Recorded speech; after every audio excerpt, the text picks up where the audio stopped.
जय माता दी। आप सभी का हमारे YouTube चैनल पर हार्दिक स्वागत है। आइए पहले देवी भगवती का ध्यान करते हैं, जो सर्वचेतन स्वरूपा, आदि अंत से रहित और ब्रह्म विद्या स्वरूपिणी भगवती जगदम्बिका हैं। उनका हम ध्यान करते हैं, वे हमारी बुद्धि को तीक्ष्ण बनाने की कृपा करें।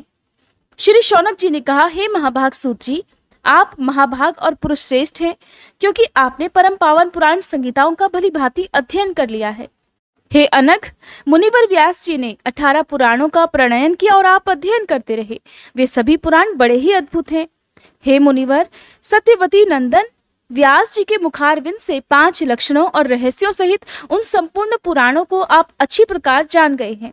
आज हमारा पुण्य फल दानोन्मुख हो गया, जिससे आप इस पावन क्षेत्र में पधारे। मुनियों को विश्राम देने वाला यह क्षेत्र बड़ा ही उत्तम और कलयुग के दोष से रहित है।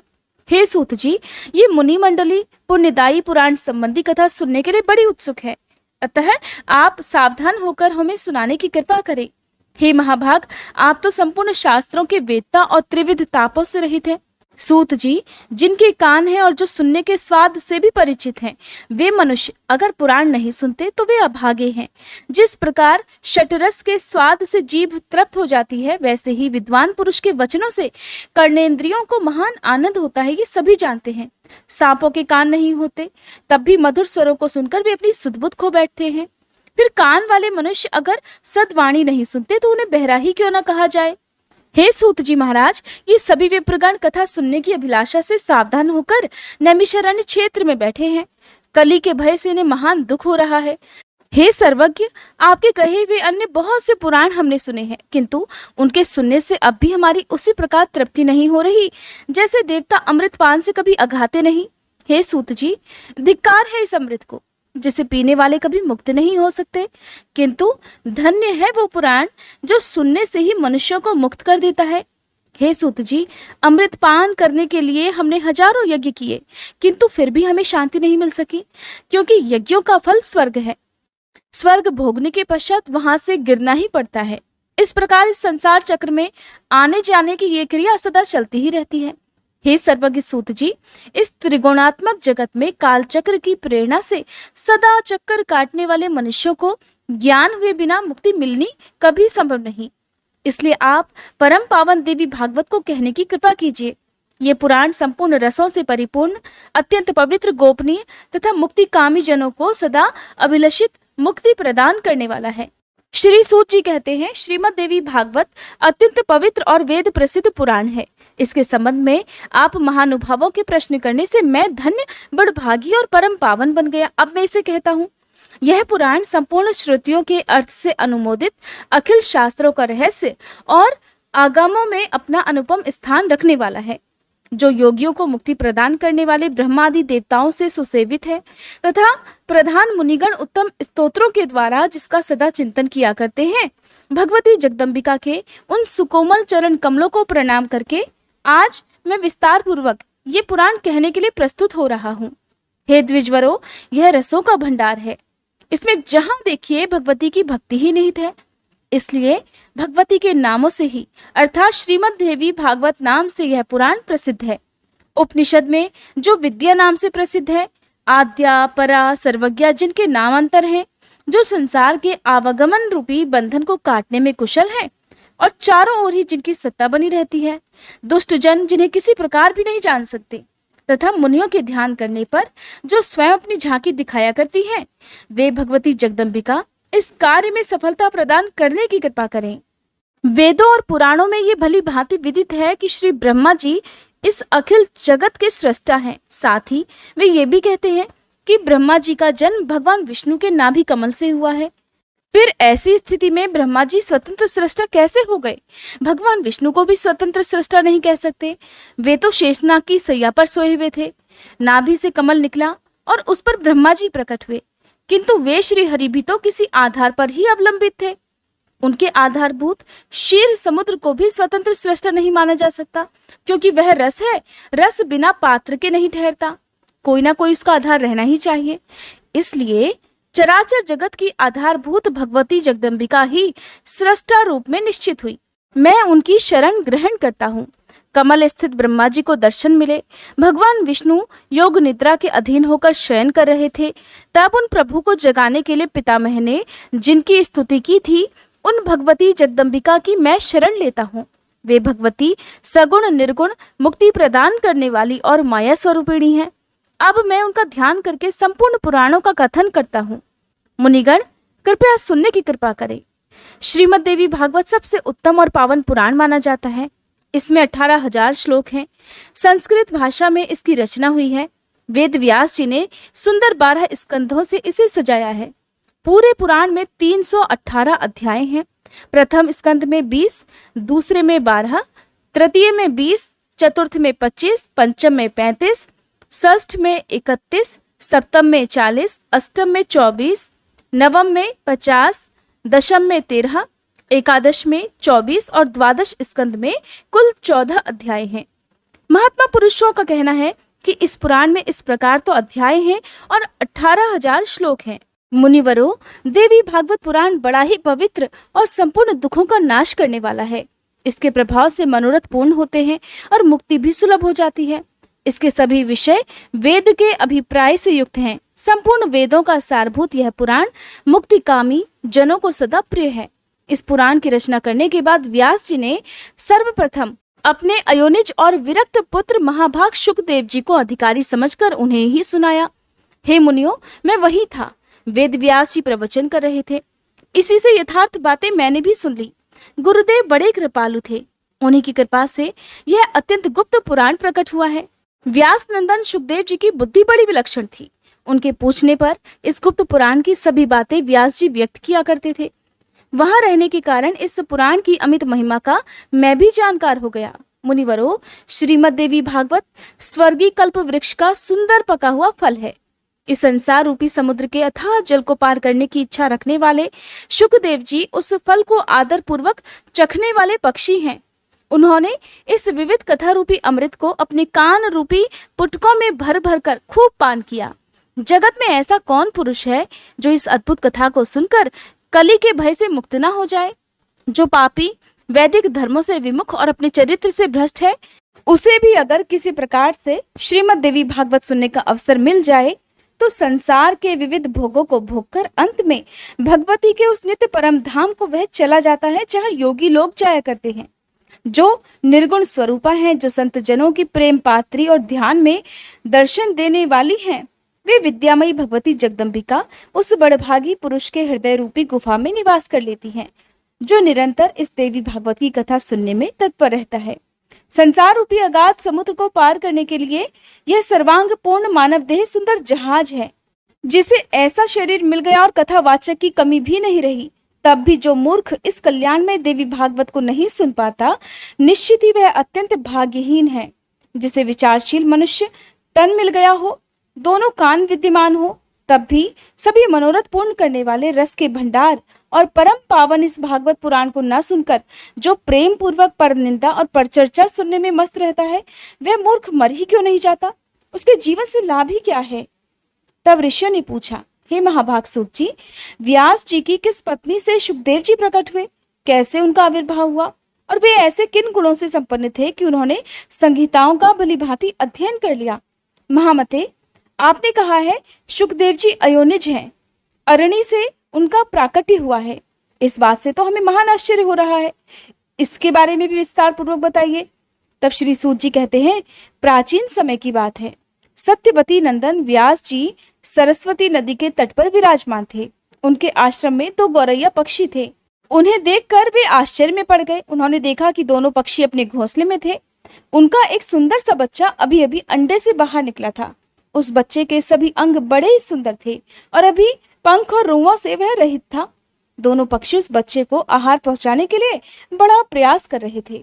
बार बार दाने ला लाकर उन्हें बच्चे के मुख में डालना उनका प्रधान कर्तव्य बन गया था। वे आनंद में मगन होकर उस बच्चे के अंगों को अपने अंगों से रगड़ते और प्रेम पूर्वक उसका मुख चूमा करते थे।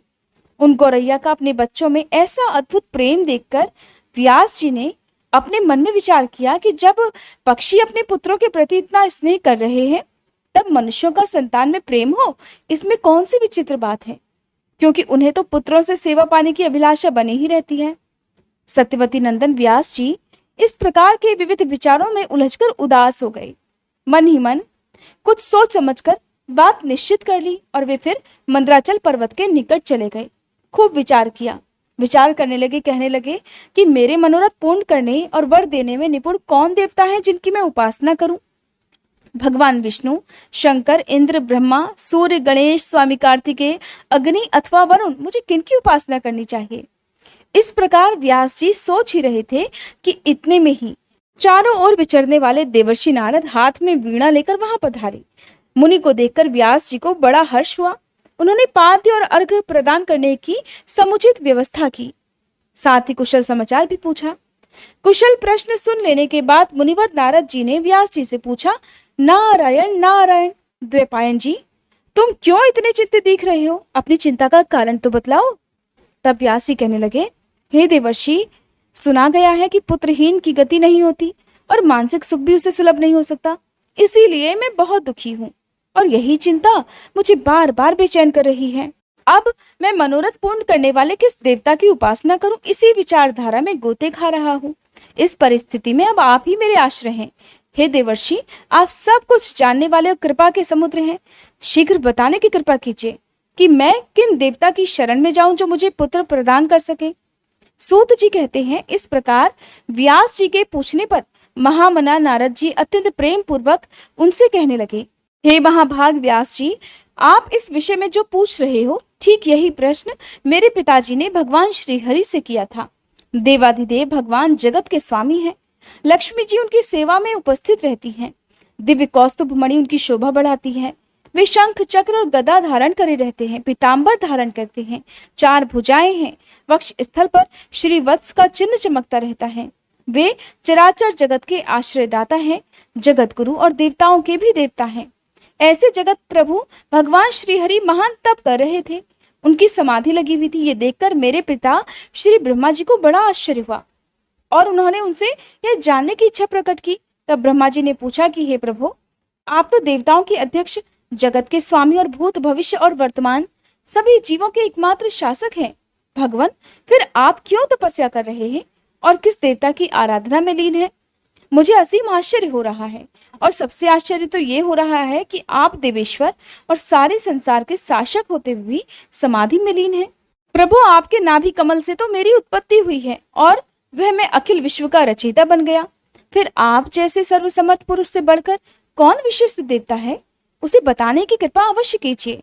मैं तो यही जानना चाहता हूँ प्रभु कि सबके कारण स्वरूप आदि पुरुष परमात्मा तो आप ही हैं। आप में सारी शक्तियां स्थित हैं। सृष्टि, स्थिति और संहार सभी कार्य करने वाले आप हैं। महाराज, आपकी इच्छा से ही मैं इस जगत की रचना भी करता हूँ। भगवान शंकर भी आपकी आज्ञा पाने पर ही समयानुसार सदा संहार लीला में प्रवृत्त होते हैं। भगवान, सूर्य का आकाश में चक्कर लगाना, सुखदायी पवन का चलना, अग्नि का जलना और मेघ का बरसना, ये सभी कार्य तो केवल आपकी आज्ञा पर ही निर्भर है। और मुझे तो महान कौतूहल ये हो रहा है कि आप किस देवता का ध्यान कर रहे हैं। त्रिलोकी में तो मैं आपसे बढ़कर किसी देवता को नहीं देखता।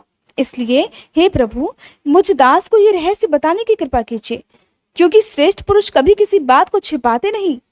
श्री ब्रह्मा जी के ये विनीत वचन सुनकर भगवान श्री हरि उनसे कहने लगे, हे ब्रह्मा जी, सावधान होकर सुनो।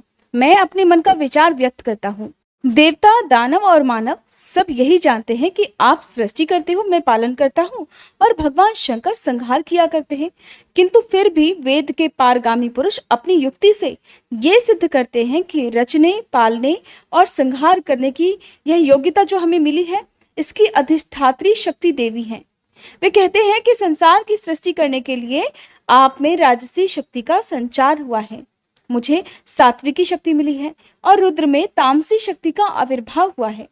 उस शक्ति के अभाव में आप इस संसार की सृष्टि नहीं कर सकते, मैं पालन करने में सफल नहीं हो सकता और रुद्र से संहार कार्य होना भी संभव नहीं। हे ब्रह्मा जी, हम सभी उस शक्ति के सहारे ही अपने अपने कार्य में सदा सफल होते आए हैं। प्रत्यक्ष और परोक्ष दोनों ही उदाहरण मैं यहाँ आपके सामने रखता हूँ।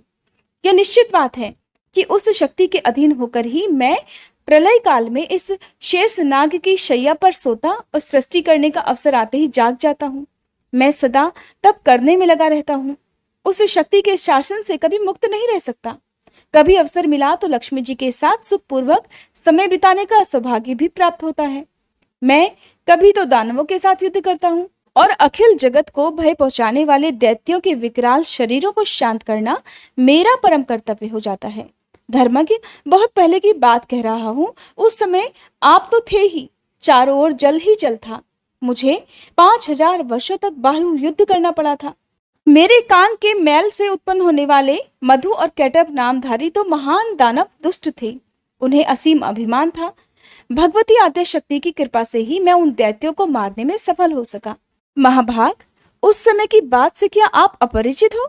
सर्वश्रेष्ठ शक्ति ही तो उस जीत में हमारा कारण बनी थी। फिर आप बार बार क्यों पूछ रहे हो? जब सर्वत्र जल ही जल शेष रहता है, तब उस शक्ति की इच्छा के अधीन होकर मैं पुरुष रूप से विचरा करता हूँ। प्रत्येक युग में कच्छप, बराह, नरसिंह और वामन रूप मुझे धारण करने पड़ते हैं। हे ब्रह्मा जी, प्राचीन समय की बात है, एक बार धनुष की डोरी टूटी और उसके झटके से मेरा मस्तक धड़ से अलग हो गया। आप बड़े कुशल शिल्पी हो, इसलिए आपने घोड़े का मस्तक मेरे धड़ से जोड़ दिया। ये घटना तो आपके सामने ही घटी थी। तभी से लोग मुझे हय शिरा कहने लगे। जगत की रचना करने वाले हे ब्रह्मा जी, आप इससे अपरिचित नहीं हो। मुझे सभी प्रकार से शक्ति के अधीन होकर रहना पड़ता है और उन्हीं भगवती शक्ति का मैं निरंतर ध्यान किया करता हूँ। ब्रह्मा जी, मेरी जानकारी में इन भगवती शक्ति से बढ़कर दूसरे कोई देवता नहीं। नारद जी कहते हैं, इस गुप्त रहस्य के वक्ता भगवान विष्णु है और श्रोता श्री ब्रह्मा जी रहे। मुनिवर, फिर तो पितामह ने वे सभी बातें अक्षरशः मुझे भी कह सुनाई। इसलिए आप भी अगर अपना पुरुषार्थ सिद्ध करना चाहते हो तो उन्हीं भगवती के चरण कमल को अपने हृदय में धारण करो। आपकी जो भी अभिलाषाएं हैं वे सभी भगवती जगदम्बिका अवश्य ही पूर्ण करेंगी। श्री सूत जी कहते हैं, इस प्रकार नारद जी के कहने पर सत्यवती नंदन व्यास जी भगवती देवी के चरण कमलों को अपने हृदय में स्थापित करके तपस्या करने के लिए पर्वत पर चले गए। ऋषिगण बोले, हे सूत जी, आपने बड़ी आश्चर्य की बात कही। अरे, जो भगवान विष्णु सबके कर्ता धर्ता है, उनका भी मस्तक कटकर धड़ से अलग हो गया। फिर उस धड़ पर घोड़े का सिर रखा गया और वे हयग्रीव कहलाने लगे। वेद भी जिनकी स्तुति करते हैं, संपूर्ण देवताओं को आश्रय देना जिनका स्वाभाविक गुण है और जो समस्त कारणों के भी परम कारण है, उन आदिदेव जगत प्रभु भगवान श्री हरि को भी छिन्न मस्तक हो जाना पड़ा। ये तो देव की ही करामात है। परंतु महामते, ऐसी घटना कैसे घट गई, इसे शीघ्र विस्तार पूर्वक कहने की कृपा कीजिए। तब श्री सूत जी कहते हैं, मुनिगणों, भगवान विष्णु परम तेजस्वी और देवताओं के भी देवता हैं। उनकी लीला बड़ी विचित्र है। तुम सब लोग अत्यंत सावधान होकर उनकी अद्भुत कथा सुनो। एक समय की बात है, सनातन परम प्रभु भगवान श्री हरि को घोर युद्ध करना पड़ा। 10,000 वर्षों तक वे युद्ध क्षेत्र में डटे रहे। फिर तो उन्हें थकान सी हो गई। इस थकान को मिटाने के लिए वे अपने पुण्य प्रदेश वैकुंठ लोक को गए। पद्मासन लगाकर बैठे। धनुष पर वहां पर डोरी चढ़ी हुई थी। इसी अवस्था में धनुष को भूमि पर टेककर उसी के सहारे वे कुछ झुक से गए। आराम करने का सोचने लगे। अब आराम करते करते वे धीरे धीरे उसी धनुष से लगे लगे अलसाने भी लगे। अब एक तो थकान के कारण, युद्ध भूमि में इतने वर्षों के युद्ध के कारण जो थकान हुई थी, उसके कारण कहिए या फिर भगवान की लीला ही कहिए कि उन्हें घोर निद्रा आ गई। उन्हीं दिनों, कुछ दिनों से देवताओं के यहाँ यज्ञ करने की योजना चल रही थी। देवराज इंद्र, ब्रह्मा जी, शंकर जी आदि सभी देवता यज्ञ करने में तत्पर होकर भगवान श्री हरि से मिलने वैकुंठ लोक में गए। देवताओं का कार्य निर्विघ्न चलता रहे, यही उस यज्ञ का उद्देश्य था। वहां उन्हें यज्ञेश्वर भगवान विष्णु का दर्शन नहीं मिला। फिर तो ध्यान द्वारा उन्होंने पता लगाया। पता लगाकर वे जहां भगवान विराजमान थे वहीं पहुंच गए। वहां पहुंचे तो उन्होंने क्या देखा कि परम प्रभु भगवान श्री हरि योग निद्रा के अधीन होकर अचेत से पड़े हुए हैं। तब उन्हें देखकर वे देवतागण वहीं ठहर गए। अब वे प्रभु के जागने का इंतजार करने लगे। प्रभु तो अचेत पड़े हुए थे। बहुत देर हो गई लेकिन प्रभु की निद्रा नहीं टूटी। तब ऐसे में देवतागण बड़े चिंतित हो गए। अब ऐसी स्थिति में देवराज इंद्र ने, जो प्रमुख देवता वहां पर थे, उन्हें संबोधित करके कहा कि प्रभु, अब बताइए क्या करना चाहिए। देवतागणों, आप स्वयं भी विचार कीजिए, भगवान विष्णु को इस निद्रा से कैसे जगाया जाए। तब भगवान शंकर वहां कहने लगे कि देवताओं, यद्यपि किसी की निद्रा भंग करना निषिद्ध आचरण है, ये बात हमेशा ध्यान में रखिए कि अगर कोई गहरी नींद में सो रहा हो तो उसे अनावश्यक रूप से जगाना नहीं चाहिए, बड़ा भारी दोष लगता है। तो कहते हैं प्रभु कि यद्यपि किसी की निद्रा भंग करना निषिद्ध आचरण है, अब यज्ञ भी करना है, तो यज्ञ करने के लिए तो प्रभु को जगाना ही पड़ेगा। तब ब्रह्मा जी ने वम्री नामक एक कीड़ा उत्पन्न किया। सोचा कि धनुष तो पृथ्वी पर है ही, ये वम्री नामक कीड़ा उस धनुष की तांत को काट देगा, फिर आगे की रस्सी को काटते हुए झुका हुआ धनुष ऊपर की ओर तन उठेगा, फिर तो देवाधिदेव श्री हरि की निद्रा टूट ही जाएगी। अब देवताओं का कार्य सिद्ध होने में भी फिर कोई संदेह नहीं रहेगा। इस प्रकार मन में विचार करके प्रधान देवता अविनाशी ब्रह्मा जी ने वैसा ही करने के लिए वम्री कीड़े को आज्ञा दी। तब वह वम्री नामक कीड़ा ब्रह्मा जी से कहने लगा, प्रभु, अरे लक्ष्मीकांत भगवान नारायण देवताओं के भी आराध्य देव हैं, भला उन जगत गुरु की निद्रा मैं कैसे भंग कर सकूंगा? भगवान, इस धनुष की डोरी को काटने से मुझे भला कौन सा लाभ है, और धनुष की तांत को काटकर तो बड़ा घृणित कार्य मुझसे करवाया जाएगा। सभी प्राणी किसी न किसी स्वार्थ को लेकर ही कोई नीच कर्म करते हैं, और ये तो बिल्कुल सच बात है। अब अगर इस धनुष की तांत को काटने में मेरा भी कोई काम बने, तब तो मैं इसे काटने में तत्पर हो जाऊंगा। तब ब्रह्मा जी कहने लगे, वम्री सुनो, हम लोग तुम्हें यज्ञ में भाग दिया करेंगे, ये निजी लाभ मानकर अब तुम शीघ्र ही हमारा काम करो, अर्थात भगवान श्री हरि को निद्रा से जगा दो। देखो, यज्ञ में हवन करते समय अगल बगल में जो भी हविष्य गिर जाएगा वो तुम्हारा भाग होगा, ये समझ लो। अच्छा, अब हमारा काम बहुत जल्दी हो जाना चाहिए। सूत जी कहते हैं, इस प्रकार ब्रह्मा जी के कहने पर उसी क्षण वम्री ने प्रत्यंचा को, जो नीचे भूमि पर थी, उसे काट दिया। फिर तो धनुष बंधन मुक्त हो गया। अब इधर देखिए, प्रत्यंचा कटी, दूसरी ओर की डोरी भी वैसे ही ढीली पड़ गई, और जैसे ही प्रत्यंचा की डोरी कटी और ढीली हुई, उसी समय बड़े जोर से भयंकर शब्द हुआ, जिसे सुनकर सभी देवतागण भयभीत हो उठे। चारों ओर अंधकार छा गया, इतना अंधकार छा गया कि सूर्य की प्रभा भी क्षीण हो गई। फिर तो सभी देवतागण घबराकर सोचने लगे कि अहो, ऐसे समय में और इतने भयंकर समय में अब पता नहीं क्या होने वाला है। ऋषियों, समस्त देवतागण ऐसा ही सोच रहे थे कि इतने में पता नहीं भगवान विष्णु का मस्तक कुंडल और मुकुट सहित कहां उड़कर चला गया। कुछ समय के बाद जब घोर अंधकार शांत हुआ, तब भगवान शंकर और ब्रह्मा जी ने देखा श्री हरि का विग्रह बिना मस्तक का पड़ा हुआ है। ये तो बड़े आश्चर्य की बात सामने आ गई। भगवान विष्णु के केवल धड़ को देखकर अब उन देवताओं के आश्चर्य की कोई सीमा नहीं रही। अब वे तरह तरह की चिंता करने लगे और मारे चिंता के उमड़े हुए इस चिंता के समुद्र में डूबने उतराने लगे। बहुत दुखी होकर उन सबकी आंखें अब भर आई, सबकी आंखें जल बरसाने लगी। वे विलाप करने लगे कि हा नाथ, आप तो देवताओं के भी आराध्य देव और सनातन प्रभु हैं, फिर भी हे भगवान, संपूर्ण देवताओं को निष्प्राण करने वाली ये कैसी दैवी विचित्र घटना घट गई। ब्रह्मा जी कहने लगे, काल भगवान ने जैसा विधान रच रखा है वैसा अवश्य ही होता है, और ये तो बिल्कुल असंदिग्ध बात है।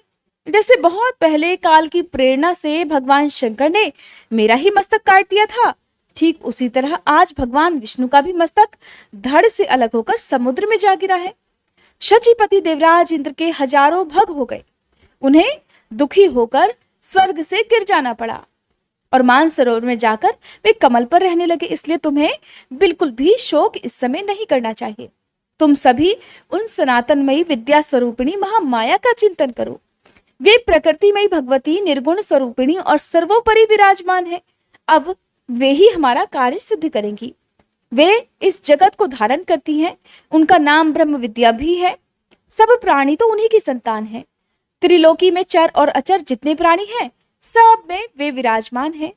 सूत जी कहते हैं, फिर ब्रह्मा जी ने वेदों को जो सामने देह धारण करके उपस्थित थे उन्हें आज्ञा दी। ब्रह्मा जी कहने लगे, हे ब्रह्म विद्या स्वरूपिणी भगवती जगदम्बिका परम आराध्या है। उन सनातनी देवी के अंगों का साक्षात्कार होना कठिन है। वे भगवती महामाया संपूर्ण कर्मों को सिद्ध कर देती है, अतः तुम सभी उनकी स्तुति करो। तदंतर सुंदर शरीर धारण करने वाले वेद ब्रह्मा जी का कथन सुनकर उन भगवती का जो ज्ञान गम्या है, महामाई नाम से प्रसिद्ध है और जिन पर संपूर्ण जगत अवलंबित है, उनकी स्तुति करने लगे। वेद बोले, आप महामाया हैं, जगत की सृष्टि करना आपका स्वभाव है। आप कल्याणमय विग्रह धारण करने वाली और प्राकृतिक गुणों से रहित हैं। अखिल जगत आपका शासन मानता है और भगवान शंकर के आप मनोरथ पूर्ण किया करती हैं। माते, आपको नमस्कार है। संपूर्ण प्राणियों को आश्रय देने के लिए आप पृथ्वी स्वरूपा हैं। प्राणधारियों के प्राण भी आप ही हैं। घी, श्री, कांति, क्षमा, शांति, श्रद्धा, मेधा, धृति और स्मृति, ये सभी आपके नाम हैं। ओंकार में जो अर्धमात्रा है वह आपका रूप है। गायत्री में आप प्रणव हैं। जया, विजया, धात्री, लज्जा, कीर्ति, स्पर्श और दया, इन नामों से आप प्रसिद्ध हैं। माते, हम आपको नमस्कार करते हैं। आप त्रिलोकी को उत्पन्न करने में बड़ी कुशल हैं। आपका विग्रह दया से परिपूर्ण है। आप तो माताओं की भी माता हैं। आप विद्यामयी और कल्याण स्वरूपिणी हैं। आपका सारा प्रयत्न अखिल जगत के हितार्थ होता है। आप परम पूज्या हैं। बाग बीज आपका स्थान है। ज्ञान द्वारा संसार जनित अंधकार को आप नष्ट कर देती हैं। हे देवी, देवताओं में कोई भी ऐसा सिद्ध नहीं हो सका जो आपकी विभूति को जान सके। आप संसार की एकमात्र जननी हैं। आप अकेले ही इस मिथ्याभूत समस्त संसार की रचना कर डालती हैं। देवी, इस जगत के मिथ्यात्व में श्रुति वचन ही प्रमाण है। जब सारी श्रुतियां आपके गुणों और प्रभाव को जानने में असमर्थ रही, तब भला हम उन्हें कैसे जान सकते हैं? और अधिक क्या कहें, अपने परम प्रभाव को तो आप स्वयं भी नहीं जानती। हे कल्याणमयी जगदम्बिके, भगवान श्री विष्णु का मस्तक धड़ से अलग हो गया है। क्या आप इसे नहीं जानती? अथवा जानकर भी आप उनके प्रभाव की परीक्षा लेना चाहती हैं? इस समय श्री हरि मस्तकहीन हो गए हैं। ये बात महान आश्चर्यजनक और साथ ही असीम दुखप्रद भी सिद्ध हो रही है। अब हम ये नहीं जान सकते कि आप जन्म मरण के बंधन को काटने में कुशल होते हुए भी श्री विष्णु के मस्तक को जोड़ने में देर क्यों कर रही हैं? हे जगदम्बिके, आपकी यह लीला वैभव अब हमारी समझ से बाहर है। या फिर युद्ध भूमि में देवताओं से हार जाने पर दैत्यों ने पावन तीर्थ में जाकर कोई घोर तप किया है और आप उन्हें वर दे चुकी है, जिसके फलस्वरूप भगवान विष्णु का मस्तक अलक्षित हो गया था। अब आप श्रीहरि को मस्तकहीन देखकर बड़ा आनंद ले रही हैं। हे जगदम्बिके, आप कहीं लक्ष्मी जी पर कुपित तो नहीं हो गई? क्योंकि आप तो उन्हें भगवान विष्णु से रहित देखना चाहती हैं। माना कि अगर लक्ष्मी जी ने अपराध कर ही दिया हो, तब भी तो आपको क्षमा कर देना चाहिए, क्योंकि वे भी तो आपसे ही प्रकट हुई है। अतः श्री हरि को पुनः मस्तक प्रदान करके लक्ष्मी जी को प्रसन्न करने की कृपा कीजिए। देवी, ये सुरगण आपको निरंतर नमस्कार कर रहे हैं। आपके जगत सृजन में कार्य की व्यवस्था के ये प्रधान सदस्य हैं। आपकी कृपा से इन्हें प्रतिष्ठा भी प्राप्त हो चुकी है। अब आप अखिल लोकनायक भगवान विष्णु को प्राणदान करके शोक रूपी समुद्र से इन देवताओं का उद्धार करने की कृपा कीजिए। माता, पहले तो हम यही नहीं जानते कि आखिरकार श्रीहरि का मस्तक चला कहाँ गया है। ये तो बिल्कुल निश्चित है कि आपकी कृपा के बिना और कोई उपाय है ही नहीं। देवी, आप जैसे अमृत पिलाकर देवताओं को जीवित करने में निपुण हैं, वैसे ही अब जगत को भी जीवित रखना आपका कर्तव्य है। सूत जी कहते हैं, इस प्रकार जब अंगों उपांगों सहित वेदों ने भगवती जगदम्बिका की स्तुति की, तब वे गुणातीता मायामयी देवी अत्यंत प्रसन्न हो गई। फिर तो देवताओं को लक्ष्य करके आकाशवाणी होने लगी। प्रत्येक वाणी कल्याणमयी थी। सभी शब्दों में सुख भरा था। वह वाणी इस प्रकार थी, देवताओं, अब तुम्हें चिंता करने की आवश्यकता नहीं है। शांत चित्त होकर अपने अपने स्थान पर विराजमान हो जाओ। वेदों ने भली भांति मेरी स्तुति की है, अतः मेरी प्रसन्नता में किंचित भी संदेह नहीं रहा। जो पुरुष मर्त्यलोक में मेरे इस स्तोत्र को भक्ति पूर्वक पढ़ता है अथवा पढ़ेगा, उसे सभी अभीष्ट वस्तुएं सुलभ हो जाएंगी। अथवा जो श्रद्धालु मनुष्य तीनों काल में सदा इसका श्रवण करता है, उसके सभी शोक शांत हो जाते हैं और वह सुखी हो जाता है। मेरा यह वेद प्रणीत स्तोत्र निश्चय ही वेद तुल्य है। अब तुम लोग श्री हरि के छिन्न मस्तक होने का अर्थात उनके मस्तक के कटने का कारण भी सुनो। इस जगत में कोई भी ऐसा कार्य अकारण भला कैसे होगा? एक समय की बात है, भगवान श्री विष्णु लक्ष्मी जी के साथ एकांत में विराजमान थे। लक्ष्मी जी के मनोहर मुख को देखकर उन्हें हंसी आ गई। लक्ष्मी जी ने समझा, हो ना हो भगवान विष्णु की दृष्टि में मेरा मुख कुरूप सिद्ध हो गया है, इसलिए मुझे देखकर इन्हें हंसी आ गई, क्योंकि बिना कारण उनका मुझे यों देखकर हंसना कदापि असंभव है। फिर तो महामाई लक्ष्मी जी को क्रोध आ गया। सात्विक स्वभाव वाली होने पर भी वे तमोगुण से आविष्ट हो गई। श्री महालक्ष्मी जी के शरीर में भयंकर तामसी शक्ति का जो प्रवेश हुआ, उसका भी भावी परिणाम वस्तुतः देवताओं का कार्य ही सिद्ध करना था। वे देवी अत्यंत व्याकुल हो गई। तब झट से उनके मुख से निकल गया कि तुम्हारा ये मस्तक गिर जाए। इसी से इस समय इन प्रभु का सिर शार समुद्र में लहरा रहा है। देवताओं, इसमें कुछ कारण दूसरा भी है, वो ये कि तुम लोगों का एक महान कार्य अब सिद्ध होने वाला है, ये बिल्कुल निश्चित बात है। हयग्रीव नामक एक दैत्य हो चुका है, उसकी विशाल भुजाएं हैं और वह बड़ी ख्याति पा चुका है। सरस्वती नदी के तट पर जाकर उसने महान तप किया है। वह मेरे एकाक्षर मंत्र माया बीज का जप करता रहा, बिना कुछ खाए ही वह जप करता था। उसकी इंद्रियां वश में हो चुकी थी, सभी भोगों का उसने त्याग कर दिया था। संपूर्ण भूषणों से भूषित जो मेरी तामसी शक्ति है, उसी शक्ति की उसने आराधना की और वह दैत्य 1000 वर्षों तक ऐसा कठिन तप करता रहा। तब मैं ही तामसी शक्ति के रूप में सजकर उसके पास गई और जैसे रूप का वह ध्यान कर रहा था, ठीक उसी रूप में मैंने उसे दर्शन दिए। मैं सिंह पर बैठी थी, सर्वांग दया से ओतप्रोत थे। मैंने कहा, महाभाग वर मांग, सुव्रत तुम्हें जो इच्छा हो उसे देने को मैं तत्पर हूं। फिर तो क्या हुआ कि मुझ देवी की बात सुनकर वह दैत्य प्रेम से विभोर हो उठा। उसने तुरंत मेरी परिक्रमा की और मेरे चरणों में मस्तक झुकाया। मेरे इस रूप को देखकर उसके नेत्र प्रेम से पुलकित हो उठे और आनंद के आंसू से भर गए। फिर तो वह मेरी स्तुति करने लगा। हयग्रीव कहने लगा कि कल्याणमयी देवी, आपको नमस्कार है। आप महामाया हैं। सृष्टि, स्थिति और संहार करना तो आपका स्वाभाविक गुण है। देवी, भक्तों पर कृपा करने में भी आप बड़ी कुशल हैं। मनोरथ पूर्ण करना और मुक्ति देना आपका मनोरंजन है। तब भगवती ने कहा कि तुमने बड़ी अद्भुत तपस्या की है। मैं तुम्हारी इस भक्ति से अत्यंत प्रसन्न हूँ। तुम अपना अभिलषित वर मांगो, तुम्हें जो भी इच्छा हो मैं देने को तैयार हूँ।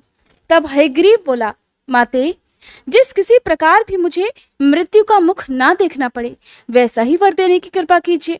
मैं अमर योगी बन जाऊं, देवता और दानव कोई भी मुझे जीत ना सके। देवी ने कहा, देखो, जन्मे हुए की मृत्यु और मरे हुए का जन्म होना बिल्कुल निश्चित है। भला ऐसी सिद्ध मर्यादा जगत में कैसे व्यर्थ की जा सकती है? राक्षस राज, मृत्यु के विषय में तो ऐसी बात पक्की समझ लेनी चाहिए। इसलिए मन में सोच विचार कर जो इच्छा हो वह मांगो। हयग्रीव बोला, अच्छा, तो हयग्रीव के हाथ ही मेरी मृत्यु हो, दूसरे मुझे न मार सकें, बस अब मेरे मन की यही इच्छा है और हे देवी, इसे ही पूर्ण करने की कृपा करें। तब देवी कहने लगी, महाभाग, अब तुम अपने घर को जाओ और आनंद पूर्वक राज्य करो। ये बिल्कुल निश्चित है, हयग्रीव के सिवा दूसरा कोई भी तुम्हें नहीं मार सकेगा। इस प्रकार उस दानव को वर देकर तामसी देवी अंतर्ध्यान हो गई और वह दैत्य भी असीम आनंद का अनुभव करता हुआ अपने घर चला गया। वही पापी इन दिनों मुनियों और वेदों को अनेक प्रकार से सता रहा है। त्रिलोकी में कोई भी ऐसा नहीं है जो उस दुष्ट को मार सके। अतएव इस घोड़े का सुंदर सिर उतारकर श्री विष्णु के धड़ से जोड़ दिया जाएगा। ये कार्य श्री ब्रह्मा जी के द्वारा ही संपन्न होगा और तब वे ही भगवान हयग्रीव देवताओं के हित साधन के लिए उस दुष्ट और निर्दयी दानव के प्राण हरेंगे। श्री सूत जी कहते हैं, देवताओं से ऐसा कहकर वह आकाशवाणी शांत हो गई। फिर तो सभी देवता जो कुछ देर पहले तक शोक मग्न थे, आनंद से विह्वल हो गए। उन्होंने दिव्य शिल्पी ब्रह्मा जी से कहा। देवतागण कहने लगे कि भगवान श्री विष्णु के मस्तकहीन शरीर पर सिर जोड़ना रूप महत्व कार्य संपन्न करने की अब कृपा कीजिए, तभी भगवान हयग्रीव बनकर इस दानवराज का संहार कर सकेंगे। श्री सूत जी कहते हैं, देवताओं की बात सुनकर ब्रह्मा जी ने उसी क्षण सुरगण के सामने ही तलवार से घोड़े का मस्तक उतार लिया। साथ ही तुरंत उसे भगवान के शरीर पर जोड़ने की व्यवस्था भी संपन्न कर दी। फिर तो भगवती जगदम्बिका के कृपा प्रसाद से उसी क्षण भगवान श्री विष्णु का हयग्रीव अवतार हो गया। वह दानव बड़ा ही अभिमानी था, देवताओं से उसकी घोर शत्रुता थी। अवतार लेने के पश्चात कितने समय तक भगवान उसके साथ युद्ध भूमि में डटे रहे, तब कहीं उसकी मृत्यु हुई। मर्त्यलोक में रहने वाले जो पुरुष इस पुण्यमयी कथा को सुनते हैं, जो भक्त इस कथा को सुनते हैं, दूसरों को सुनाते हैं, वे संपूर्ण दुखों से मुक्त हो जाते हैं। ये बिल्कुल निश्चित बात है। भगवती महामाया का चरित्र परम पवित्र और पापों का संहार करने वाला है। इसे जो भी पढ़ते अथवा सुनते हैं उन्हें संपूर्ण संपत्तियां सुलभ हो जाती हैं। जय माता दी। आज का अध्याय समाप्त हुआ। अगले अध्याय में आप जानेंगे मधु और कैटब को देवी का वरदान, भगवान विष्णु का योग निद्रा के अधीन होना, ब्रह्मा जी के द्वारा देवी की स्तुति और भगवान विष्णु का योग निद्रा से जागरण का वर्णन। अगर आपको आज की वीडियो पसंद आई हो तो वीडियो को लाइक करके चैनल को सब्सक्राइब करना मत भूलिएगा।